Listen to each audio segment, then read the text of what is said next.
Salut à tous, alors je pense que vous aussi vous posez la question à savoir qu'est-ce que c'est que ce Warhammer 40 000 Chapter Approve Tactical Deployment Mission Pack. Donc on se doute que ça va être des missions de bataille. Maintenant, est-ce qu'on est sur la même chose que les livrets qui étaient sortis en V8, à savoir mission de bataille, qui s'appelait justement, ou même c'était de la V7, avec un recueil de missions. Ça va pas être exactement ça, ça va introduire vraiment une nouvelle dimension en fait dans le jeu. Donc est-ce qu'il y en a vraiment besoin ou pas?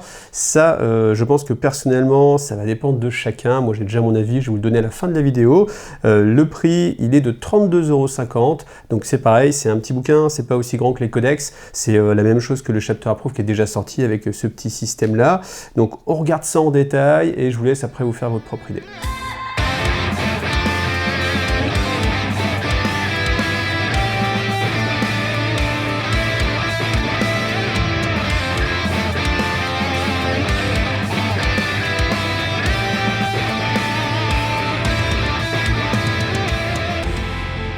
Donc 32,50 €, vous allez retrouver ce petit livret, donc avec toujours ce système de reliure, le petit élastique qui va bien, voilà, qu'on peut ouvrir. Alors ça a un avantage, c'est que les pages en fait sont bien attachées, elles tournent assez facilement, elles sont bien plates, ça c'est une certitude. Maintenant après, l'idée sans doute c'est de pouvoir l'utiliser comme ceci, vous voyez, retourner. Bon, ça marche aussi, on a l'élastique qui permet de garder une page si vous l'avez, donc c'est pratique, je pense que c'est pratique, j'ai pas l'impression que les pages vont s'enlever, parce que souvent c'est ce qu'on avait des fois ici sur la reliure, sur tout ce qui est à spirale, ça peut s'enlever. Là honnêtement c'est assez grand pour que je pense qu'il n'y aura pas ce type de problème là. Et puis maintenant on va regarder un petit peu en quoi ça consiste. Alors j'avoue que c'était vraiment difficile d'avoir une idée de ce que c'était avant de l'avoir moi-même entre les mains, et même en lisant je ne voyais pas vraiment où il voulait en venir. Donc je vais vous expliquer tout simplement, c'est un nouveau type de mission. Alors à quoi ça sert d'avoir un nouveau type de mission? Ça sert à introduire une couche encore plus grande de stratégie. Donc vous connaissez déjà Warhammer V9, je ne vais pas revenir dessus. Par contre, là, ce supplément-là va vous permettre de gérer quelque chose en plus. Et ce quelque chose en plus, c'est les terrains. Alors, ça a des avantages, ça a des inconvénients. Je pense que c'est vraiment, sans vouloir conclure directement, quelque chose qui ne va pas s'adresser à tout le monde. Déjà, si vous êtes limite sur la V9, que vous dites « Ouh, j'ai encore un petit peu de mal à gérer les terrains, j'ai encore un petit peu de mal à gérer le jeu », ce supplément-là n'est pas fait pour vous, en tout cas pas tout de suite. Maintenant, si vous commencez à déjà avoir de la bouteille, ce qui est assez difficile, hein, puisque c'est sorti il n'y a que quelques mois, si vous commencez à avoir déjà de la bouteille et que vous vous dites « Bon, j'aimerais aller plus loin, j'aimerais plus de stratégie », eh bien, ce supplément-là peut être pour vous. Personnellement, je trouve qu'il sort un petit peu tôt parce que pour peu que vous n'ayez pas forcément eu le temps de faire plus d'une dizaine de parties, ça vient un petit peu tôt et ça rajoute vraiment encore une couche sur ce millefeuille qui est devenu 40K V9, parce que autant en V8 on avait vraiment simplifié les choses, autant en V9 on a tout gardé et on rajoute des couches, des couches, des couches, et honnêtement là on est vraiment sur une couche en plus. Alors qu'est-ce que ça va rajouter? Ça va rajouter cette phase 3. La phase 3, c'est tout simplement la possibilité de rajouter dans votre liste d'armées, dans une datasheet en plus, des décors. Enfin, c'est même pas une possibilité, c'est que si vous choisissez de jouer dans ce mode-là, vous êtes obligé de venir avec vos propres décors. Donc, bien sûr, vous pouvez les partager au sein d'une association, bien sûr, mais dans votre liste d'armées, vous avez deux listes d'armées. Une liste d'armées classique pour vos figurines et une liste d'armées spécifique pour vos terrains. Alors, on va regarder en fonction de la taille. Donc ça, par contre, c'est assez normé. On va retrouver toujours la même chose. Donc, combat patrouille, incursion, strike force, onslaught. On vous rappelle aussi un petit peu le temps de jeu et surtout la limite en points, ça qui est important. Donc voilà, ça vous avez l'habitude, ça n'a pas changé par rapport à la V9 classique. Heureusement, parce qu'il y a déjà pas mal de choses en plus. Donc on va dire que vous jouez en Strike Force, allez, c'est jusqu'à 2000 points, ça ne veut pas dire que c'est 2000 points, ça peut être 1500 points, et vous avez jusqu'à 12 points de commandement. Et dans ce format-là, Strike Force, minimum nombre de terrains datasheet, ça veut dire que vous devez au minimum avoir 4 fiches de décor. Les fiches de décor, on va y venir juste après. Maximum, vous pouvez avoir 3 fois chaque type de terrain. Donc ça veut dire qu'il vous faut un minimum de 4 fiches et que dans ces 4 fiches, vous pouvez avoir 3 fois au maximum le même terrain. Vous voyez, ça commence à être un petit peu faut suivre. Hein. Ensuite, maximum nombre de fois où vous pouvez avoir le critical feature. C'est-à-dire, c'est un type de décor particulier qui va vraiment avoir un gros boost.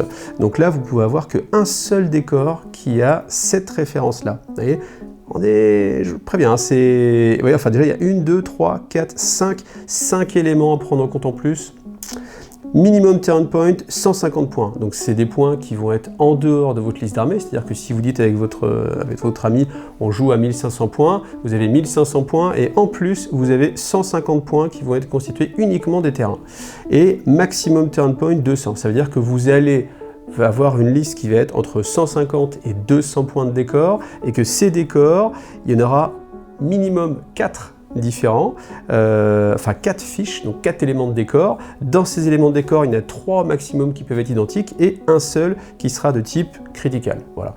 Maintenant, je pense que c'est bien d'aller voir une fiche de décor. Donc, on arrive au Tactical Terrain Datasheet, donc une fiche de décor. Voilà à quoi ça va ressembler. Alors, le problème, c'est que c'est quelque chose qui est vendu à part, hein, qui coûte 20 € et qui est absolument nécessaire. Vous ne pouvez pas jouer à ceci si vous n'avez pas ces fiches-là. Alors, je ne sais pas si elles vont être disponibles en téléchargement sur Internet.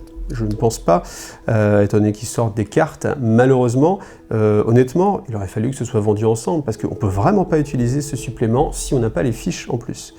Alors bien sûr, il y a toujours moyen de s'arranger avec des amis, etc. Mais voilà, c'est quand même une limite qui est assez importante.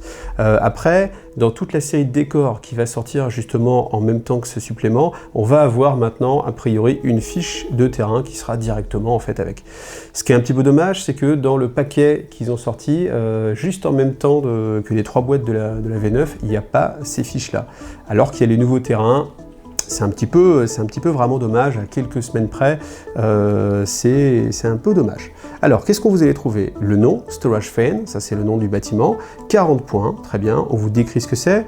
Donc c'est un Storage Fan, voilà, il est constitué de... alors il y a des Pipeway Access Points, c'est assez précis en plus, ce qui veut dire que, enfin je vous laisse le lire, shown on the reverse of this card. Alors c'est dommage parce qu'on n'a pas justement le retour de la carte, donc je suis un petit peu dans l'expectative. Et en tout cas, avec les mots-clés bleus. Donc c'est... J'avoue que j'aimerais bien avoir la fiche pour justement la voir. Après, comme j'aimerais vous sortir la vidéo avant que ça sorte, parce qu'on est encore, au moment où je la sors, en phase de précommande, je préfère que vous la voyiez avant, parce que c'est vraiment un supplément où il faut savoir ce qu'on achète avant de mettre ses sous dedans. Donc ce qu'on en déduit, c'est simplement qu'il va falloir monter le décor exactement de la façon dont Games Workshop l'a prévu, donc pas trop de modularité, on ne se fait pas trop plaisir. Il y a des éléments importants, vous voyez, en bleu. Ensuite, terrain catégorie, c'est une zone de terrain avec une empreinte au sol. Alors je vous le lis en anglais, hein, is shown on the reverse of this card by the yellow key line. Donc j'imagine que de l'autre côté, on va avoir un schéma avec en bleu les access points pour les pipeway et en jaune la surface imprimée au sol. Donc ça veut dire que c'est quand même assez carré. Alors c'est bien parce que c'est carré, d'un autre côté ça laisse vraiment très peu de place à l'imagination et pour ceux qui ont envie de construire leur propre décor, vous allez être obligé de suivre en fait ceci. Bon. Après bien sûr on a les traits de terrain très importants, donc breachable, défendable, couvert léger et escalable. Donc escalable, escalablebelisque, qu'on peut escalader. Ensuite, bien sûr, vous avez une règle spéciale qui vient rajouter encore un petit peu de choses. Donc là, ammunition storage, tout simplement, vous allez, quand vous tirez, relancer les jets de dés de 1 et vous avez, si vous avez des grenades, la possibilité de lancer plusieurs grenades et pas simplement une seule figurine. Donc, ça vient rajouter des règles. C'est en ça où je dis qu'il faut vraiment en avoir besoin, il faut déjà se sentir vraiment très à l'aise avec la V9 pour dire allez tiens on va se rajouter encore des règles, parce qu'il y a déjà les règles de terrain, mais il va y avoir en plus les règles spécifiques à ce terrain là. Voilà. Après donc vous avez des Keyworld, Battle Zone Manufacture Room, parce qu'il faut que toutes vos fiches proviennent d'un, un peu comme votre armée, hein, elle doit venir en fait d'une seule armée, là c'est pareil, ça doit venir d'un seul type de décor qui sera la Battle Zone Manufacture Room, et après vous avez des traits en plus, donc terrain, area, ruine, pipeway et storage fan. Voilà. Donc maintenant, si on revient, on était au point 3 hein, de la mission, hop, voilà, donc choisir en fait les types de terrain. Donc on vous explique que ça doit venir bien sûr de la même battle zone, c'est ce que je vous disais. Là, vous avez cette fiche-là, à remplir. Ça fait une fiche de plus à remplir sur lequel vous allez rentrer en fait les différents terrains que vous avez, combien de points, est-ce que ça rentre bien ou pas, pour que l'adversaire puisse vérifier ça. Alors pour ceux qui n'aiment pas faire leur liste d'armée, du coup ça fait encore une étape en plus de préparation avant la partie. Après heureusement avec les fiches, j'imagine que vous avez vos fiches, vous les étalez. Alors je ne sais pas si les fiches elles seront en plusieurs exemplaires, je ne pense pas, mais il faudra se dire, bon bah tiens celle-là je la joue 3 fois, je compte 3 fois ses points. On n'a pas besoin de les avoir en plusieurs exemplaires, mais après en même temps, quand on fait des cumuls, il faudra bien penser à les compter plusieurs fois. Tout ça c'est des détails, mais ça fait que ça rajoute encore plein de petits éléments à gérer en plus, et on a l'habitude déjà, bon là il n'y a pas encore de cartes en V9, mais quand vous avez vos cartes de stratagème, vos cartes d'attaché peut-être que vous avez récupérées à droite à gauche, et puis en plus les cartes avec les bâtiments, qui vont être assez grosses, hein, je pense qu'elles vont être à peu près de cette taille-là, ça commence à faire pas mal de surface de jeu qui est occupée, et bon, c'est peut-être pour ça d'ailleurs même qu'ils ont réduit la taille des tables, hein, c'est pour vous laisser l'espace pour mettre en fait toutes vos cartes. Ensuite, point numéro 4, suivant le type de partie que vous allez faire, donc incursion, patrouille, etc. et strike force, vous avez à chaque fois à peu près 6 missions qui sont présentées. Donc vous lisez bien sûr le briefing de mission, vous créez votre champ de bataille, simplement votre champ de bataille, c'est pas à ce moment-là que vous mettez les décors, ça va vraiment venir après. Donc vous mettez ensuite les objectifs, vous choisissez qui est attaquant, qui est défenseur, les zones de déploiement, et c'est la partie numéro 10 où là il y a un ordre très précis pour déployer en fait les terrains. Vous voyez, c'est toute cette section-là. Donc pour vous aider à comprendre un peu mieux la séquence de déploiement, on va directement en fait aller voir une mission, ce sera bien plus facile. Donc quand vous arrivez sur votre schéma de déploiement, donc déjà première chose qu'on va remarquer, c'est les terrains de marqueurs. C'est des petits losanges jaunes, donc c'est des endroits où vous devez absolument déployer des décors. Donc vous avez votre zone de déploiement, ça c'est assez classique, on comprend vite. Vous avez votre bord de table qui ne va pas toujours être identique à votre zone de déploiement, ça c'est un peu intéressant. Et puis après vous avez votre territoire, vous voyez, le territoire c'est toute cette zone-là. Donc quand je déploie les décors, d'abord je commence par celui qui a le coût en points le plus élevé. Et je le mets d'abord sur, entièrement à 9 pouces de ce marqueur. Donc c'est pas forcément dessus, mais en tout cas il faut qu'il soit complètement compris entièrement, hein, donc à 9 pouces de ce point de la table, vous voyez, qui est assez précis. Ensuite l'adversaire va faire de même. Ensuite moi je prends le deuxième bâtiment le plus cher, je dois le poser évidemment sur un point disponible. S'il n'y a plus de points disponibles, là ça devient plus libre, je peux les mettre où je veux. Donc par exemple de ma zone de déploiement, parce que vous voyez que là d'abord les deux premiers bâtiments doivent être mis au milieu. Et comme c'est les bâtiments les plus chers, on va imaginer que c'est ceux qui auront les effets les plus intéressants, donc il va falloir bouger, ça peut être pas mal. Ensuite, dans les règles, alors vous devez les déployer à plus de 3 pouces du bord de table, à plus de 3 pouces d'un autre bâtiment, et de façon à ce que ça ne touche pas du tout la zone de territoire de l'autre joueur. Donc ça fait quand même pas mal de petites choses à respecter, et bon après c'est comme le placement des objectifs, mais ça rajoute quand même une étape en plus, alors que certes une étape plus stratégique, parce que vous avez un élément en plus, et plus il y a d'éléments à gérer, plus le jeu est stratégique, mais ça vous fait aussi un millefeuille de préparation avant de faire votre partie. À vous de voir dans quel camp vous vous posez. Franchement, vous l'avez compris, moi je suis plutôt dans la catégorie où je me dis que ça fait quand même beaucoup de choses avant de commencer à jouer. Alors pour reprendre la séquence de déploiement, ensuite on va choisir ses objectifs secondaires, déclarer ses réserves de transport, enfin déployer son armée et déterminer qui aura le premier tour. Ensuite vous faites vos capacités de début de tour et vous commencez en fait la bataille, fin de la bataille, déterminer qui a gagné. Ça on a l'habitude, heureusement ça ne va pas changer trop. Maintenant ce qu'on va faire, c'est qu'on va aller regarder un petit peu les missions, histoire de voir ce qui va changer un peu. Donc ce qu'on joue préférentiellement bien sûr c'est les Strike Force, donc on va aller voir un petit peu ici, donc on va tout simplement, on va pas toutes les faire, mais on va déjà regarder celle-ci. Donc alors, objectif primaire, Take and Hold, donc à la fin de chaque phase de commandement, vous allez marquer des points. Donc si vous contrôlez un ou plusieurs objectifs, vous avez vos 5 points. Si vous contrôlez 2 ou plus d'objectifs, vous avez vos 5 points. Si vous contrôlez plus d'objectifs que votre opponent, vous avez 15 points. C'est dur de traduire en même temps, c'est pour ça que je fais c'est pour ça que je la fais à la Vandame un petit peu. Si tu understand un petit peu, si tu es open mind sur ce que je sais, tu sais, you know, je sais. Donc ça pour le coup hein, c'est assez traditionnel. Ensuite objectif secondaire que vous pouvez choisir toujours en plus de ceux du livre du base et de ceux qui sont présents aussi ici qu'on va regarder juste après la mission. Donc celui qui est spécifique à la mission c'est vous pouvez choisir cet objectif avant le début de la bataille, vous identifiez une zone de terrain de votre armée qui a le coût en points le plus élevé et le déclarez à votre opponent, à votre adversaire. Et à la fin de la partie, vous gagnez 5 points de victoire supplémentaires si vous êtes toujours celui qui contrôle ce terrain. Alors après, quand on regarde en fait la zone de déploiement, vous voyez, si on est le joueur A par exemple, on va se déployer dans ce triangle-là. Notre zone de terrain va être la moitié de table avec la diagonale, le grand triangle. Et puis vous avez ici et ici des décors à mettre. Ici, les objectifs, vous voyez. Donc la table, il faut quand même faire assez attention. Après, l'avantage, bien sûr, c'est que comme vous mettez vos pions objectifs avant de mettre les décors, et bien à moins d'avoir un terrain très travaillé qui est fixe, bien sûr, ce qui ne prête pas du tout à ce type de partie, vous allez pouvoir mettre les terrains autour et il n'y aura pas d'embêtement. Voilà. Il précise même que si vous mettez un objectif, l'objectif va se positionner en fait dessus le bâtiment, si jamais il y a un socle ou ce genre de choses. Et maintenant, on va regarder les objectifs secondaires qui sont spécifiques à ce jeu.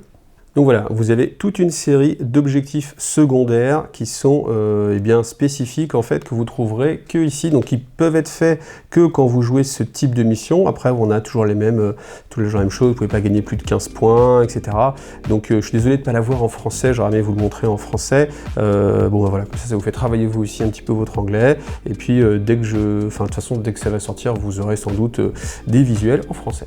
Après, pour continuer un petit peu donc, dans la présentation de ce livre, vous allez retrouver ce que je pense on va avoir à chaque fois dans chaque petit livret, parce qu'on l'avait aussi dans le précédent Chapter Approve.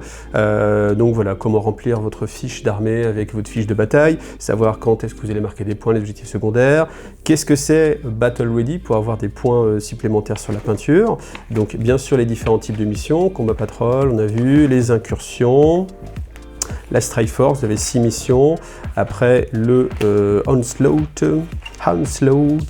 donc voilà, là vous avez 3 missions avec des tables qui sont bien plus grandes, avec plus d'objectifs, il faudra essayer de ramener aussi un petit peu plus de terrain. Voilà. Et oui, ça commence à faire un diagramme, moi ça m'a fait penser tout de suite à un diagramme électronique un peu. Je fais de l'électronique à une époque.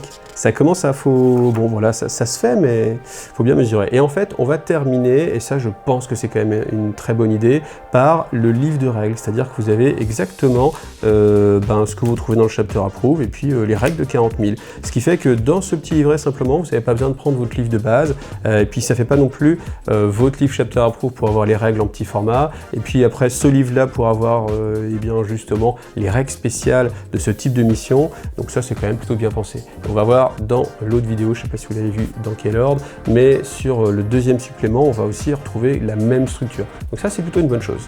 Donc pour conclure, eh bien, je dirais que ça va vraiment s'adresser à une partie des joueurs de Warhammer 40 000 qui veulent vraiment aller très loin. Alors déjà, en fait, il y a beaucoup de prérequis. Prérequis numéro 1, il faut acheter ce livre. Prérequis numéro 2, il faut acheter les cartes en plus. Prérequis numéro 3, il faut avoir les décors qui sont décrits dans ces packs de cartes. Et ces décors viennent de sortir. Souvent, quand on a un petit peu d'expérience, on a déjà beaucoup de décors, et on va en racheter expressément pour jouer, du coup il faut réadapter un petit peu les règles, c'est un petit peu tendancieux. Après, il ne faut pas oublier que Warhammer 40 000, c'est un corpus pour vous amuser. Si vous jouez en tournoi, certes, il faut respecter des règles. Maintenant, si vous jouez dans le cadre de votre assaut, avec vos amis, avec vos enfants, avec vos parents aussi, bien sûr, faites-vous plaisir et n'hésitez pas à adapter les choses. Vous verrez que moi, bientôt, je vais vous proposer un mode Crusade, et dans ce mode Crusade, on a adapté un petit peu les choses pour que ça convienne à notre vision du jeu. Parce que le but, c'est ça, c'est pas forcément de respecter quelque chose qui a été décidé par quelqu'un dans un bureau, c'est vraiment d'essayer de se faire plaisir avec son jeu, de s'approprier en fait ce jeu. Voilà. Donc, ce supplément, je pense que ça s'adresse vraiment, encore une fois, à très peu de personnes. Maintenant, vous savez ce qu'il en est. Si vous voulez l'acheter, prévoyez vraiment d'acheter les cartes en plus, ça va être indispensable. Et puis, voilà, j'espère que cette vidéo vous a été utile. En tout cas, moi, ça a été utile pour savoir ce qu'il y avait à l'intérieur. Et puis, je ne sais pas si vous avez vu, mais j'ai aussi une autre vidéo qui est sortie sur celui en mode Crusade. Et là, par contre, moi, ça m'intéresse un petit peu plus. Donc, je vous invite à aller regarder la vidéo. Bien sûr, n'hésitez pas à vous abonner, à mettre le petit pouce up, ça fait plaisir. Et puis, si vous voulez soutenir la chaîne, et bien sûr, il y a Tipeee. Tipeee, c'est indispensable pour la suite de la chaîne. Voilà. Mais en tout cas, merci à vous tous, jouez bien et à bientôt.